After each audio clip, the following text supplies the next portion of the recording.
Ladies and gentlemen, please take your seats. The show is about to begin.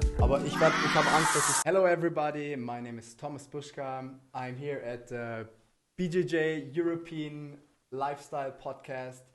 And we want to start our first podcast with a really special guest. I know this guy.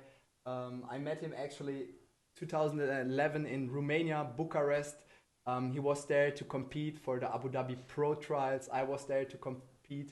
And it was a really crazy story how we met each other. I remember I traveled there, I was making weight and I was waiting in the hostel, and suddenly a guy walks in and I see in his face, man, this guy is for sure a fighter. And the story was really crazy. He got robbed, he got stolen. And that was basically the beginning of our journey. Today we want to go a little bit over this journey, about this amazing human being, about his experience in life, in traveling, in jiu-jitsu, and want just to check out his approach of the game and the way that he lives Brazilian jiu-jitsu. My name is Thomas Buschkamp. That's the first episode of European BJJ Lifestyle. Welcome to the show. Clifford Edwards, my good friend. This guy, man, you have so much BJJ in you. You have so much passion in you. You are born and raised in Aruba. You met there jiu-jitsu. You started there your jiu-jitsu journey. Quickly afterwards, you traveled to Brazil. Then you went to the Netherlands. You lived with me for almost 3 months in a basement in Germany. Moved then to Switzerland. From Switzerland, you went to Abu Dhabi for 6 years. And man, how old are you? How could you do this? It's so crazy. Thank you very much, and a very warm welcome to you, my friend.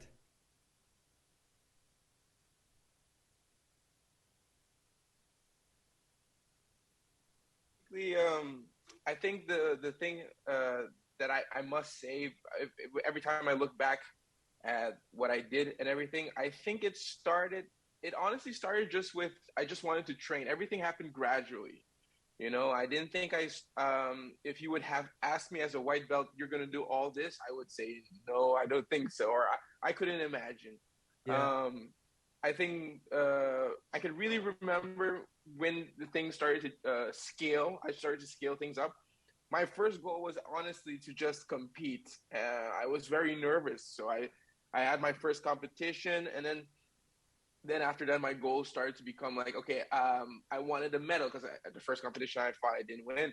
And I said, okay, I just want a medal. And then I got a bronze medal. And then I said, wait, okay, I want a gold medal, you know? And then I said, okay, I want 10 gold medals in 1 year. And then it just started to escalate from there, you know? Clifford, let me, before we jump into our interview and the questions that I prepared for you, let me ask you 10 quick questions, and you won't have time to think. You just need to answer Brazilian style. Really quick. Okay? Okay, shoot. So, are you ready? I'm ready, shoot. Guard player or guard passer? I think nowadays guard passer. Thai food or food from Aruba?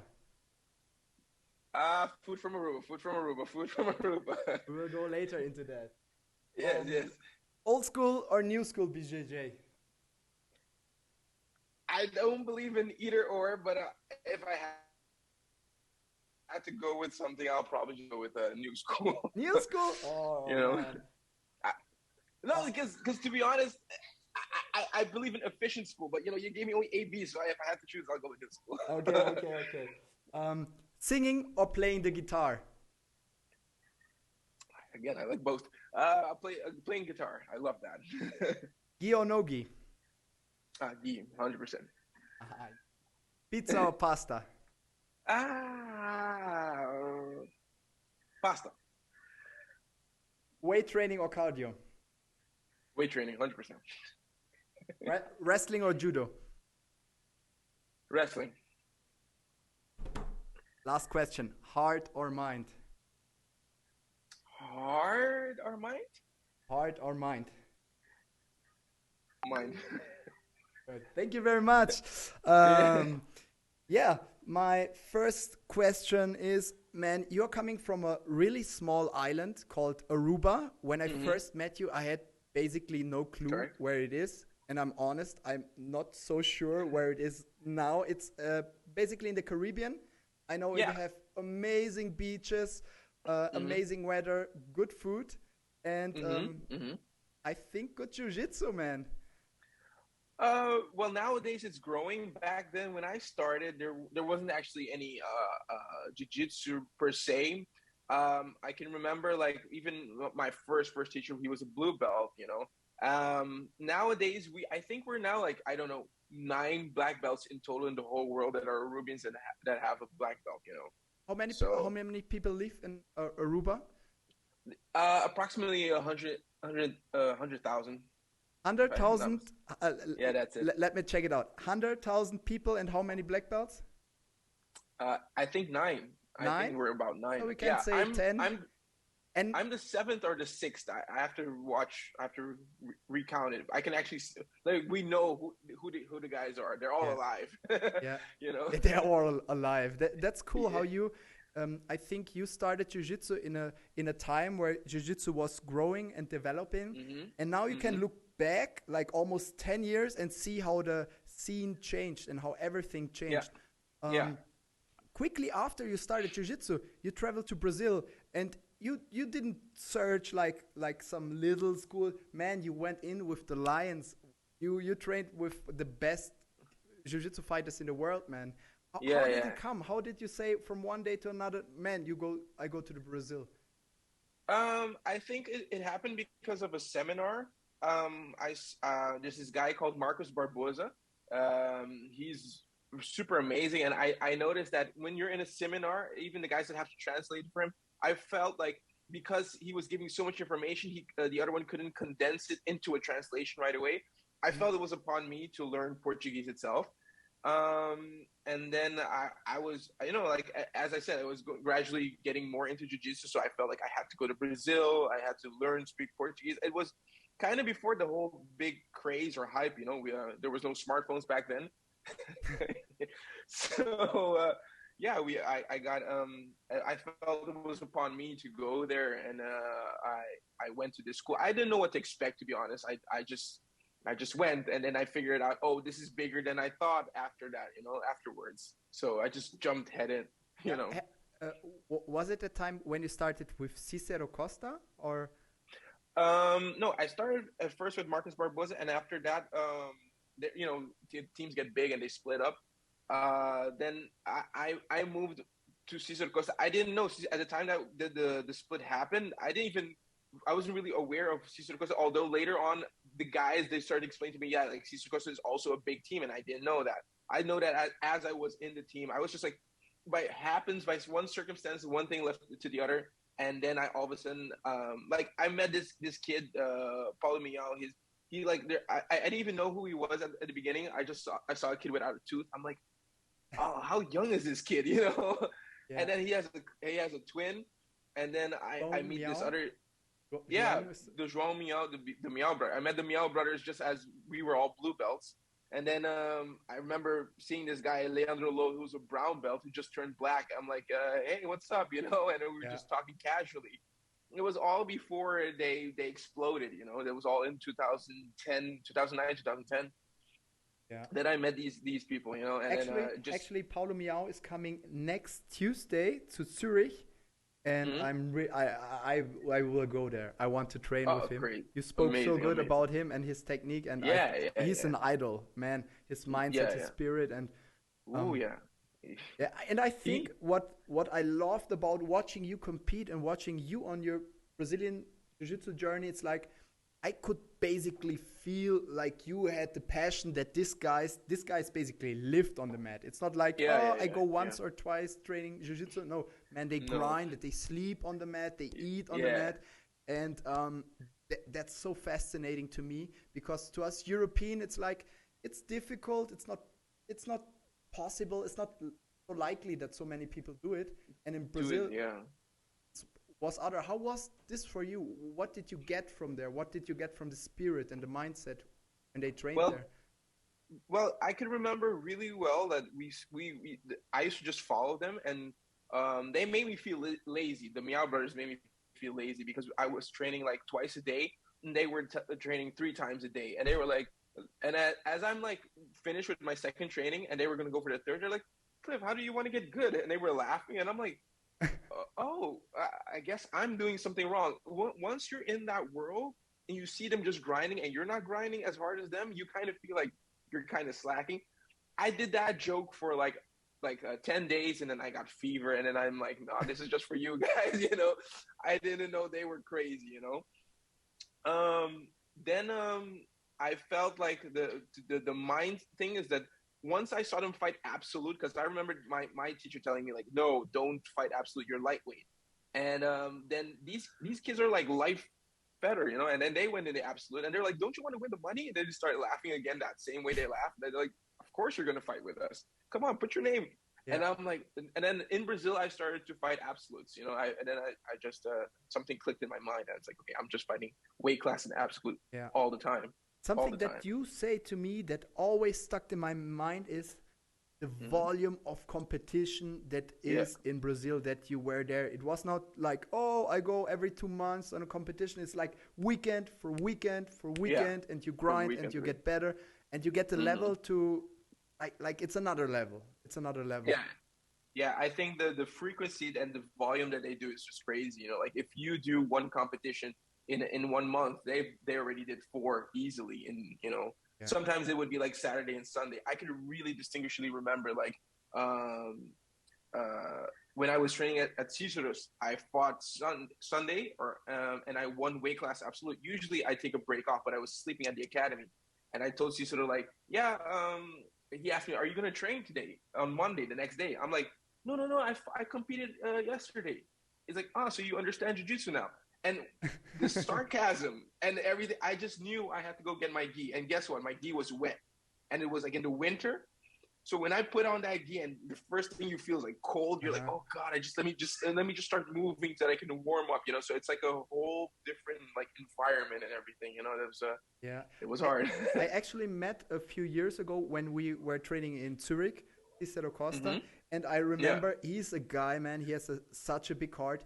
He teaches the kids for free in Brazil, right? So when you come and you don't have money, and it's crazy. It's a really nice, honest work that he does, and he does a awesome job. You see which champions he produced in his academy.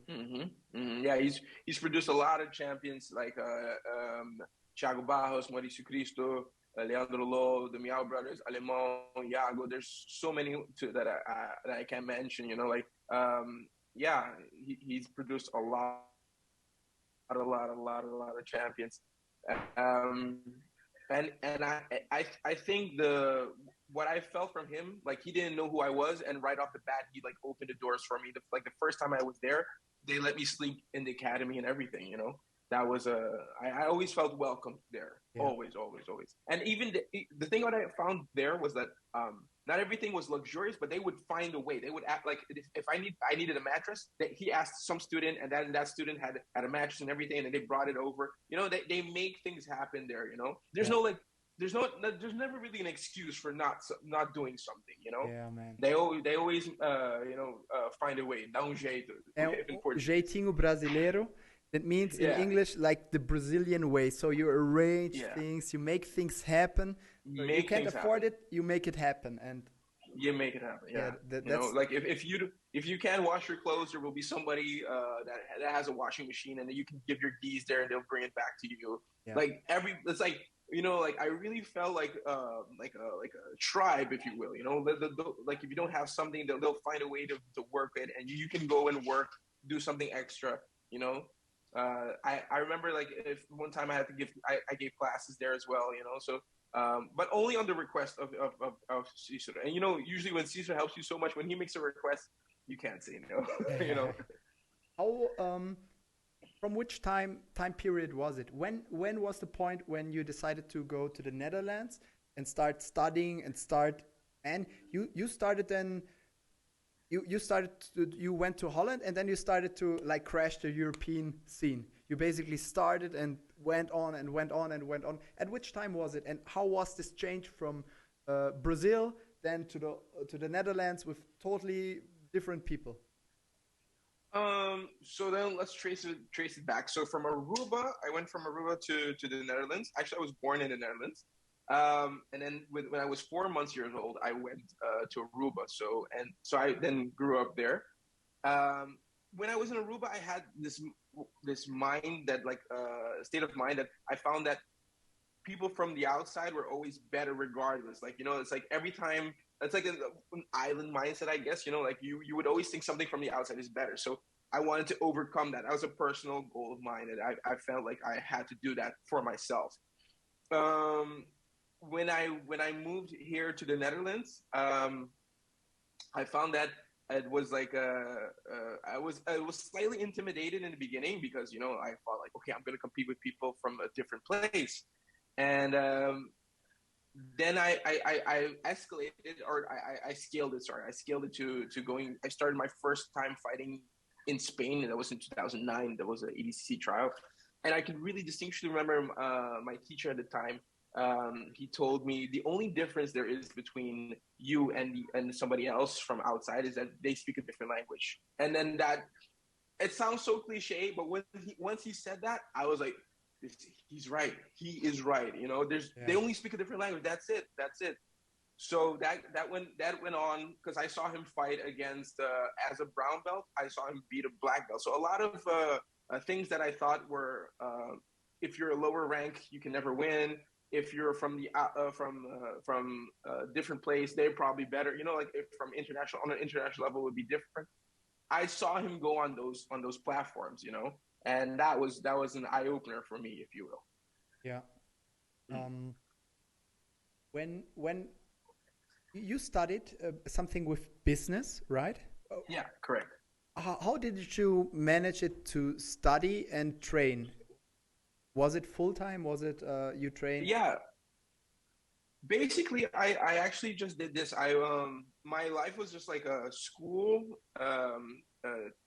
gym, and home. Like I remember a lot of times when I was at the school, a lot of my friends would, or my classmates, they would ask me, "You want to stay over? Let's go to a club or a tent and let's have a beer." And I'm like, "No, bro, I gotta go home. I have training, And what helped a lot for me was that jiu-jitsu itself didn't. What it did for me was that I felt when I moved to the Netherlands, I kind of felt. I didn't feel like not depressed, but it was like I had to get used to the weather. It's gray, and I'm coming from a tropical place, so I'm always used to the sun. So once it rains and everything, so like every time when I did jiu-jitsu, I would forget that I was in the Netherlands. Nothing against the Netherlands, but it was an escape for me, And I felt like, and I saw my friends. They're from Aruba. That we all did it together. We were doing jiu-jitsu there, so it was fun. So my routine just became that. I adopted that lifestyle early, just for a moment that I felt like, okay, now I'm just focused on that. I'm not behind a computer. I'm not thinking about anything. I'm just in the moment. And that in the moment feeling, it helps a lot. I think a lot of people should experience that, especially now we're all with our smartphones. We're all, busy, always like stressing on things. I think jiu-jitsu doesn't allow you to be in two places at the same time. You have to be in the moment. Somebody's trying to choke you. Somebody's trying to break your arm, if you know what I mean. So, it's very primal, and I think that we go back to our essence, So going back to your question, as a student, I combined it like that. I went to school and I went straight to training. I went home. So I didn't deviate much from that routine, if you will, I think I was always good with economics and math and English. And that's pretty much business, if you will, Yeah. Have to be the street smarts.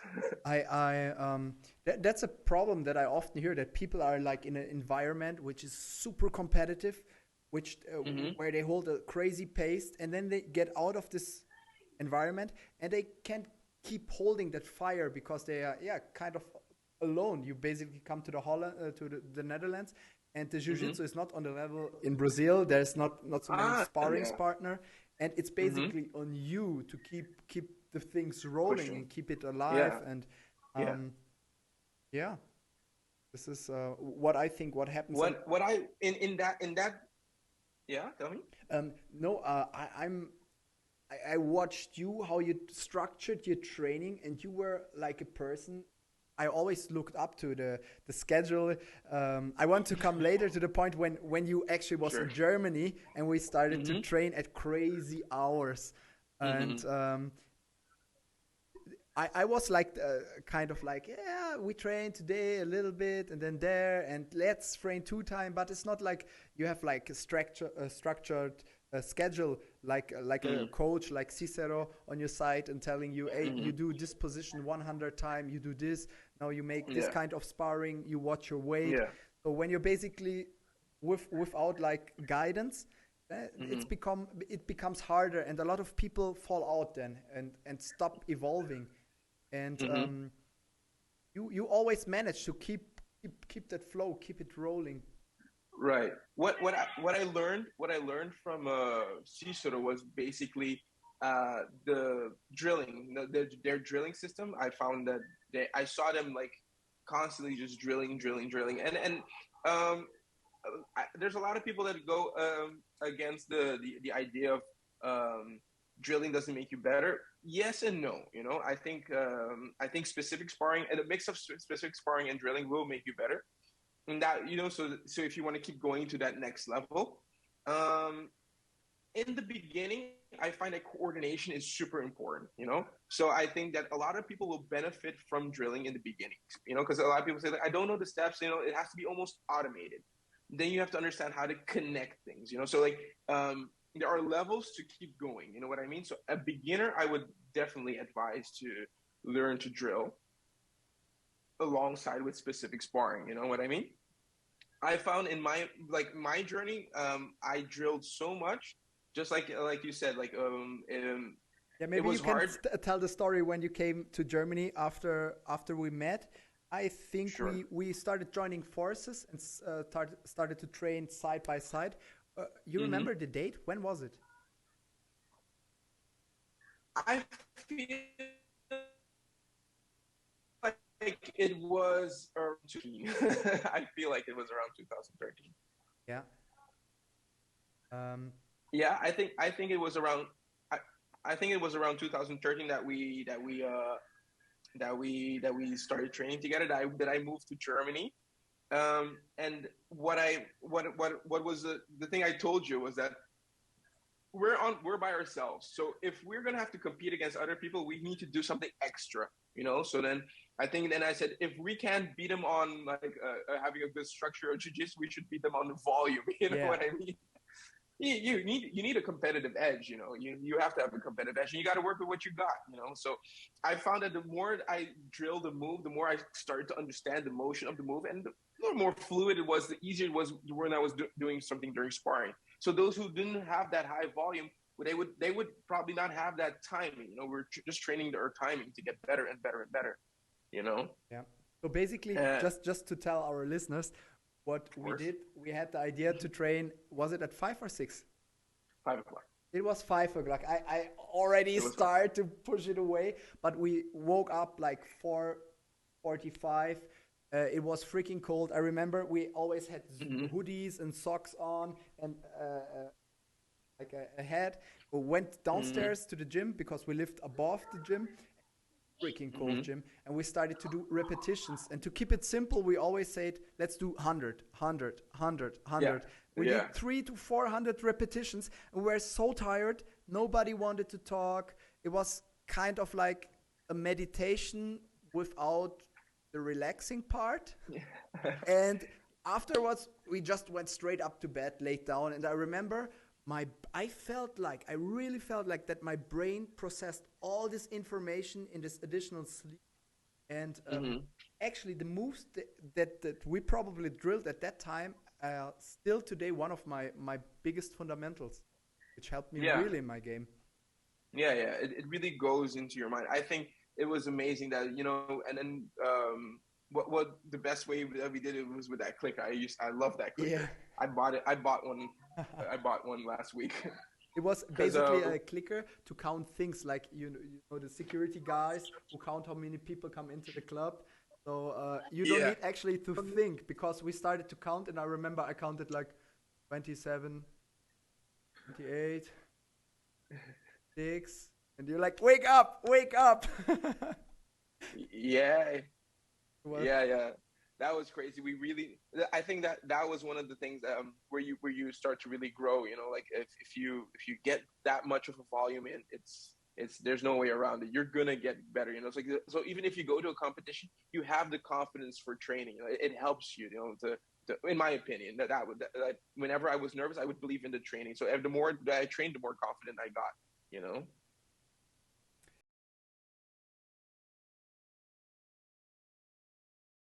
We fought at 82 kilograms. The food in Aruba must be freaking good. How did you end up at 94? No, I think it started because a lot in the beginning I would fight at lightweight, and then they didn't have people for me at lightweight, and then all of a sudden they put me against middleweight. They put the middleweight and the lightweight together. And that really started to happen at purple belt, where they really didn't care about what your weight was. At a certain point, it was like purple, brown, and black together. You know, like they started to always put things together. And at a certain point, I'm like, you know what? If you're gonna put me against middleweight, I'm not gonna do an effort. And I noticed that my body was slowly, just as you get older, it's not as easy to lose weight, if you know what I mean. Whenever you start gaining weight, so I noticed that I was around 77, 79, and then I said, you know what, I'm gonna go up, you know. And then I remember then AGP, so like the Abu Dhabi Federation had their own weight classes that was at 85. So at a certain point, I didn't want to fight people from 85 if I'm like 79. So then I started to get used to the 85 thing. And then I started becoming 83, 84. And then I started like, I got to start losing weight. And then nowadays, I actually made an effort to go to heavyweight. So my goal is to basically be I want to walk around 90, 94 kilos, to be honest, now that I'm going to do heavy, because I find my body just naturally is going into this direction. You know what I mean? I think the older we get. So you asked me in the beginning, what do I prefer, guard or passing? I think because, you know, the spine doesn't bend. Huh? It changed with you. I think you changed. You was the crazy guard player from Aruba. Everybody I told, he's a crazy guard player. He does the spider like nobody else does it here. Yeah. But I think, the older you get, you don't really want to you just want to just sweep or submit with the guard. You don't want to, like, I remember Mauricio Cristo, he told me, like, you shouldn't play guard. You shouldn't keep recovering guard. The guard should just, either you can sweep or attack. That's it. That's a good guard. Good advice, man. You don't play guard. You execute. Execute. Just execute. And then from top, I learned to use my weight. I learned the timing, and that actually helped. I started learning that when with a couple of injuries and specific sparring. Specific sparring really forces you to understand a position. Cliff, you know? I know that you will have in 6 minutes. You will teach class. Yes, beautiful. And I know I can speak with you for another 3 hours, and I would really Easily. like to go into the last 6 years that you spent in Abu Dhabi. But it was four and a half. Man, for me it felt like 6 years. Let us bring it to another podcast and speak about the time when you teach there full time, that you went there and had a crazy journey. And I would like to finish off with 3 questions that we could pass on for the next BJJ generation here in Europe. And my first question is how you prepare your mindset for a fight. How you get. So the first question was what? The first question for our listeners is how you get mentally ready for competition. How would you get mentally ready for competition? I think you have to make an honest assessment from your game. Check what you do on top, check what you do on bottom, check the time that you fight. These are a lot of things that you need to consider. You don't have to, like, if you're going to fight 5 minutes, you don't have to have a condition from 10 minutes. That doesn't make any sense. So really be a master of 5 minutes if it's only a 5-minute round. Be a master of the rounds that you're fighting, the amount of minutes that you're fighting. Those are some strategies that I really think you should consider. Learn to employ your game. Really understand your game. Like if you play De La Riva, your grip should mean something. So if you can sweep them one side, usually the people are gonna do like 3 reactions. They're either gonna lean forward, stay neutral, or lean back. And you need an answer within the same grips to get there. Yeah. Question number 2. How you deal with injuries, how you don't go into like a whole stop training, don't want to see nobody to the gym. What is your advice? You trained for so long time and you probably had the one or the other injury, and how did you overcome it? Okay, the one time that I really had a series of injuries that I had, like I injured both knees. What I did is I saw this Renzo Gracie documentary way before I got injured. And I saw when he got injured against Sakuraba, what he did, he would go to the gym regardless of being injured, just having his mind working and seeing jiu-jitsu, really keep going with it. Don't move away from it and fully abandon it. Another thing that I would do once I started to work with my injuries, I would implement rehabilitation. You know, I think that is super important. For my knees, I went through therapy and I slowly worked my way up. I actually adjusted my game for it as well. Like there's phases of the injury, you know, until to the point that it's strong again. Yeah. Cliff, I think we are basically out of time.